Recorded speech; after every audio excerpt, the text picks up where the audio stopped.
말씀 같이 보도록 하겠습니다. 출애굽기 2장 1절에서 10절 말씀입니다. 출애굽기 2장 1절에서 10절 말씀 우리 같이 보도록 하겠습니다.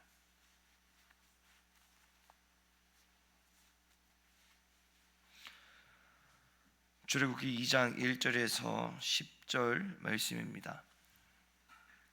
한 목소리로 합독하도록 하겠습니다. 같이 읽겠습니다. 시작. 레위 가족 중 한 사람이 가서 레위 여자에게 장가 들어 그 여자가 임신하여 아들을 낳으니 그가 잘생긴 것을 보고 석 달 동안 그를 숨겼으나 더 숨길 수 없게 되매 그를 위하여 갈대 상자를 가져다가 역청과 나무진을 칠하고 아기를 거기 담아 나일강가 갈대 사이에 두고 그의 누이가 어떻게 되는지를 알려고 멀리 섰더니 바로의 딸이 목욕하러 나일강으로 내려오고 시녀들은 나일강가를 거느릴 때에 그가 갈대 사이에 상자를 보고 시녀를 보내어 가져다가 열고 그 아기를 보니 아기가 우는지라 그가 그를 불쌍히 여겨 이르되 이는 히브리 사람의 아기로다. 그의 누이가 바로의 딸에게 이르되 내가 가서 당신을 위하여 히브리 여인 중에서 유물을 불러다가 이 아기에게 젖을 먹이게 하리이까. 바로의 딸이 그에게 이르되 가라 하매 그 소녀가 가서 그 아기의 어머니를 불러오니 바로의 딸이 그에게 이르되 이 아기를 데려다가 나를 위하여 젖을 먹이라. 내가 그 삭슬 주리라. 여인이 아기를 데려다가 젖을 먹이더니 그 아기가 자라매 바로의 딸에게로 데려가니 그가 그의 아들이 되니라. 그가 그의 이름을 모세라 하여 이르되 이는 내가 그를 물에서 건져내었음이라 하였더라. 아멘. 자, 오늘은 출애굽기 2장 1절에서 10절 말씀을 통해서 두려워하지 말고 믿어라 은혜의 때가 온다라는 제목을 함께 말씀 나누도록 하겠습니다. 때로는 우리가 살아가다 보면은 하나님의 은혜를 찾아보기 힘든 상황이 오기도 합니다.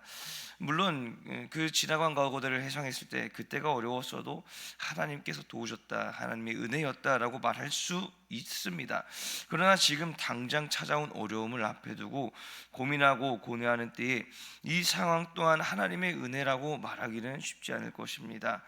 내 자신이 바쁘게 움직여도 힘들고 어려운 상황에서 하나님께서 지금 나를 돕고 있으시다고 선포하는 것은 사실 그렇게 쉬운 고백은 아니죠.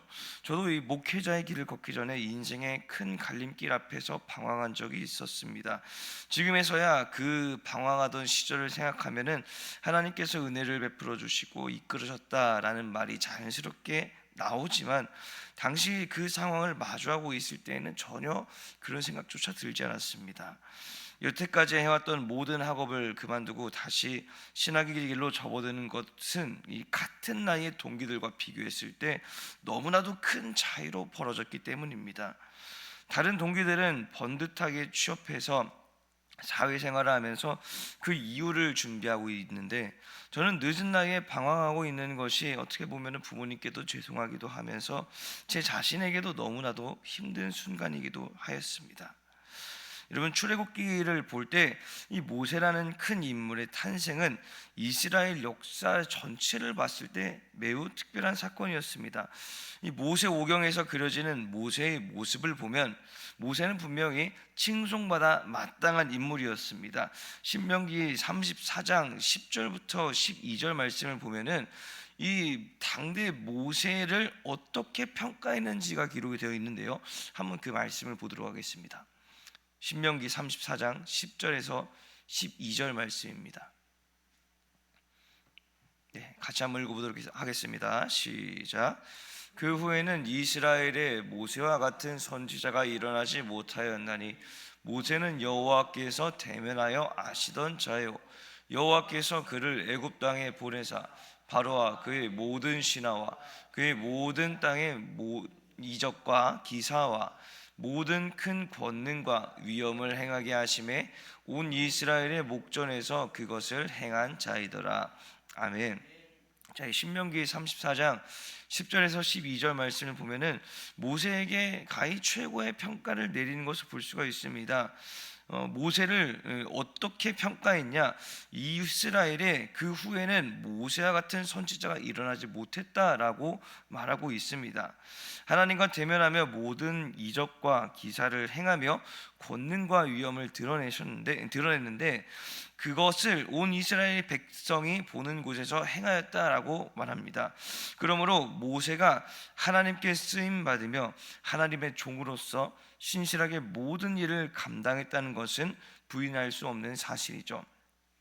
이런 모든 일들을 알고 모세의 탄생 시점을 바라보면 이 태어날 때부터 하나님의 은혜를 받았다라고 말할 수 있지만, 사실 이 오늘 본문만 한번 집중적으로 보십시오.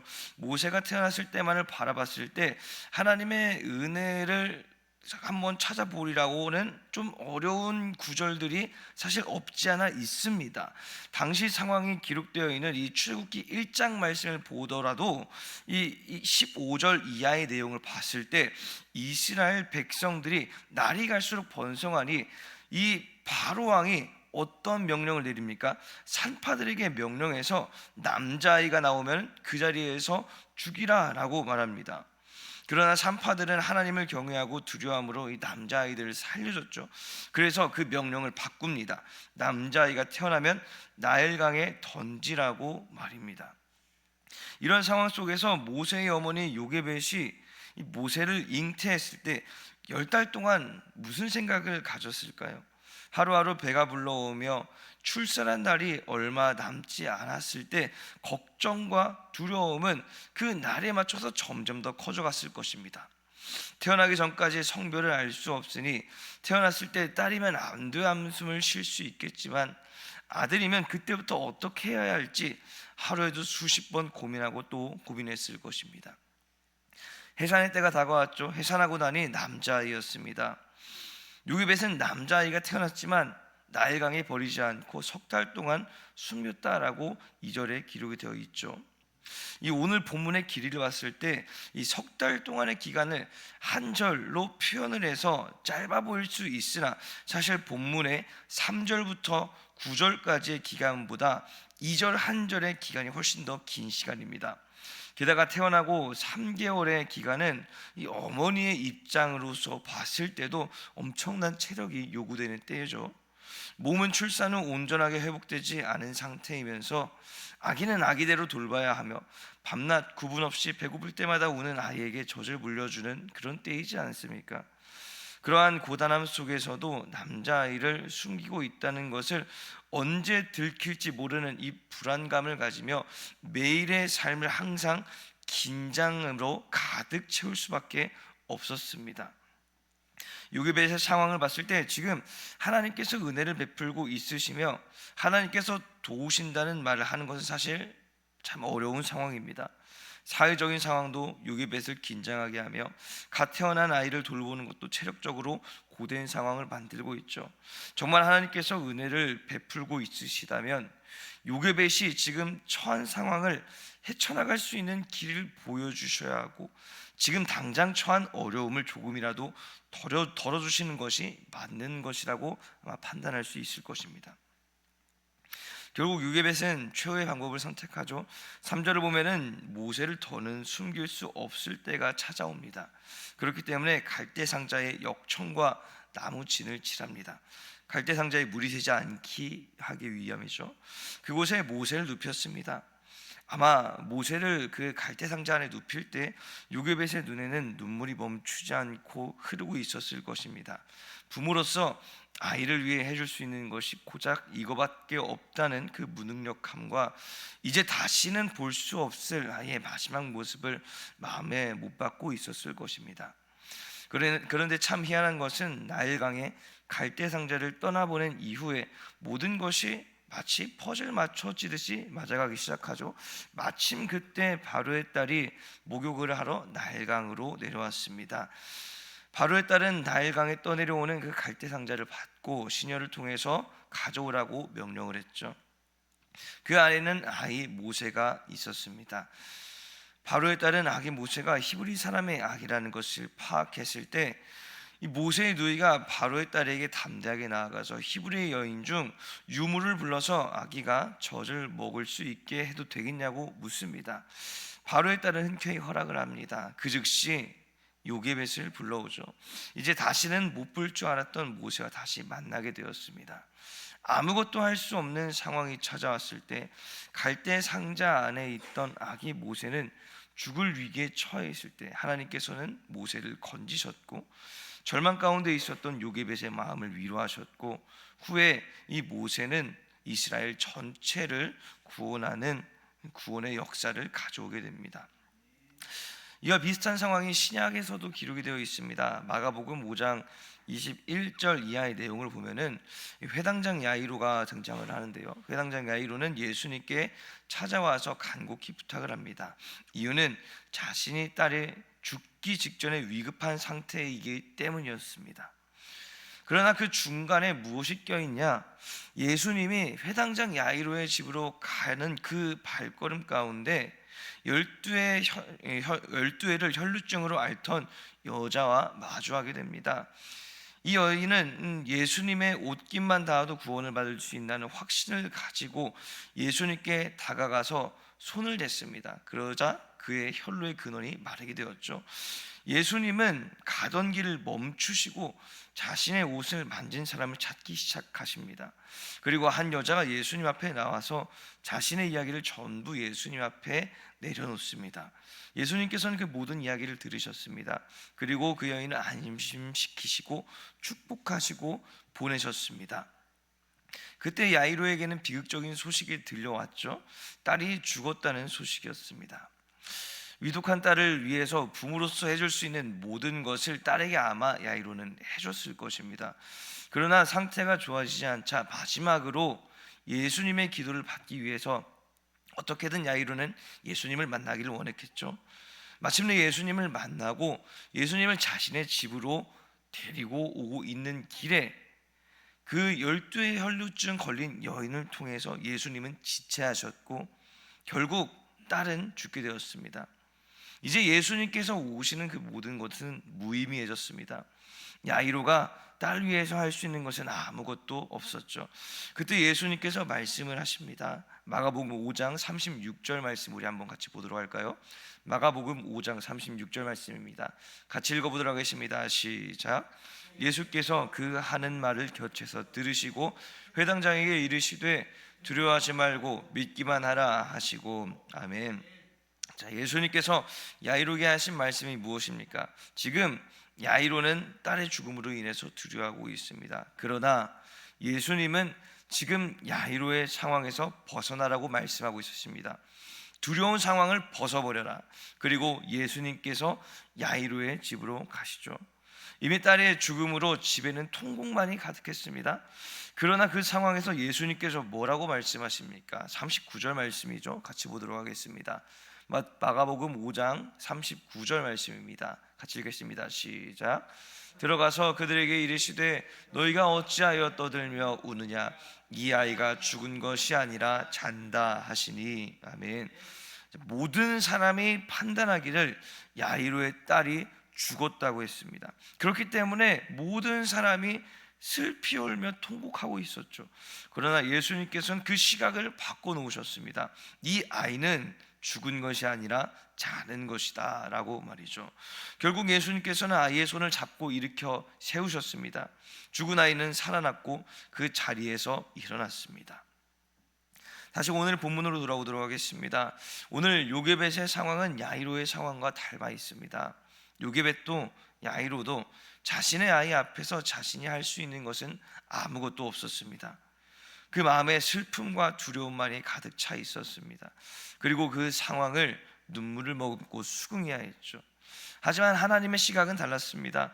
날강 위로 떠내려가는 갈대 상자를 바라만 보고 있을 수밖에 없었던 이 요게벳의 인생을 하나님의 도우심으로, 하나님의 은혜로 바꾸셨습니다. 영원한 이별을 눈물을 머금고 다짐을 했지만 하나님은 하나님의 방법대로 다시금 그 모세와 만날 수 있게 하셨습니다. 야이로도 마찬가지죠. 자신의 딸이 죽었다는 이 소식을 듣고 마음에 못이 박히는 것과 같은 고통이 있었을 것입니다. 이제 이 딸과 더 이상 만날 수 없겠구나라는 그 영원한 이별을 딸과 구했을 것이죠. 그러나 예수님께서는 예수님의 시각과 예수님의 방법대로 그 영원한 이별을 끊으시고 만날 수 있게 하셨습니다. 그때 요게벳과 야이로는 아마 깨달았을 것입니다. 이것이 바로 하나님의 은혜구나라는 것을 말이죠. 이제 말씀을 정리하도록 하겠습니다. 여러분, 우리가 인생을 살다 보면 참 내 힘으로 안 되는 것들이 많습니다. 아무리 노력해도 뜻대로 되지 않는 것들이 현실에는 질비하죠. 주저앉을 수밖에 없고 절망할 수밖에 없습니다. 마지못해 그 현실을 받아들이고 수긍할 수밖에 없죠. 그러니 우리는 어떻게 해야 합니까? 나의 부족함을, 나의 연약함을, 나의 한계를 하나님 앞에 시인할 수 있어야 합니다. 예수님께서 야이로에게 말씀하셨죠. 두려워하지 말라, 믿기만 해라. 하나님께서는 은혜를 베풀어 주실 것입니다. 그 믿는 자들의 그 믿음 앞에서 하나님께서는 은혜로 반응하실 것이죠. 그 은혜로 모세가 나일강에서 건짐을 받고 요게벳이 다시 모세를 만날 수 있게끔 하신 하나님의 은혜는 지금 오늘도 이 자리에서 하나님의 은혜를 베푸시며 동일하게 우리에게 그 은혜로 충만케 하실 줄 믿습니다. 그렇습니다. 우리는 두려움으로 가득 차 있는 인생을 사는 것이 아니라 하나님을 믿음으로 말미암아서 믿는 자의 인생을 살아가야 할 줄 믿습니다. 그 믿음 안에서 하나님께서는 은혜로 반응하실 것입니다. 은혜를 베풀어 주시는 하나님을 깊이 신뢰하시는 저와 여러분 되십시오. 그리고 오늘 하루도 살아가실 때 그 은혜의 하나님께 감사함으로 나아가시는 저와 여러분 되시기를 축복합니다. 우리 같이 공동기도문 선포하도록 하겠습니다. 공동기도문 같이 읽도록 하겠습니다. 자, 같이 선포할까요? 시작. 은혜가 풍성하신 하나님, 하나님과 동행함으로 날마다 하나님을 의지할 수 있는 은총을 베풀어 주시니 감사합니다. 우리의 한계 앞에서 두려움에 떨고 있을 때 낙심하지 않게 하시고 상황을 바꾸시는 하나님의 은혜가 오늘도 우리의 삶 가운데 있게 하여 주시옵소서. 하나님의 역사하심을 날마다 경험하며 하나님의 은혜를 날마다 체험하는 삶이 되게 하여 주시옵소서. 우리의 소망 되신 예수 그리스도의 이름으로 기도드렸습니다. 아멘.